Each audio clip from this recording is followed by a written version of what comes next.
Instant celebrity si Kai Sotto sa Koshigaya, pinaghahandaan na ng Shiga Lake. Excited ng muling makalaban ng Albart Import. Yan ang pag-uusapan natin for today's video.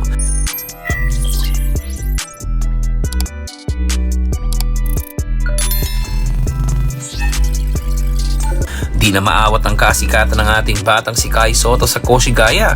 After lang ng ilang games ni Kai sa mga nagdaang tune-up games, pre-season at nung Emperor's Cup, ay maraming mga fans nga ang hindi mapigilang mapabilib sa 7-footer. Isa na rin siya sa pinakapaboritong import ngayon ng team bukod sa kanilang mga local players at ang veteranong player nilang si Peak na matagal na rin naglalaro sa Alpas.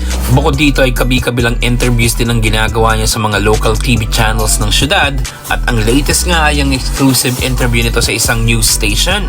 Ibang level na talaga si Kaijo na kahit sa ang liga or team maglaro ay laging sentro ng atensyon.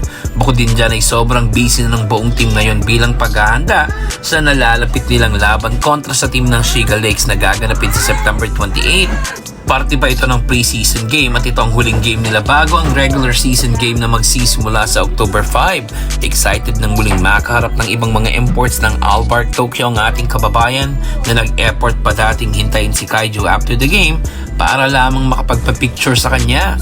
Kung matatandaan nyo nung nakalaban dati ng Yokohama B Corsairs ang team ng Albart Tokyo kung saan tinalo sila ng back-to-back games ay talagang nag-effort ang ibang imports ng Albart para makausap lang at makapagpa-picture sa bata natin.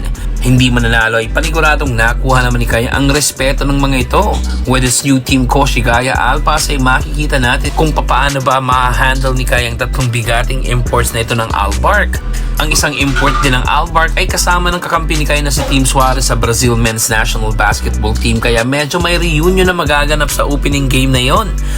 Pero ang dapat talaga nating abangan ay kung anong klaseng adjustments ang gagawin kaya ni Coach Anzay para ma-address ang limited touches na nakukuha ni Kai sa paint at yung pag-execute ng mga plays na nakadraw for Kai Sotto.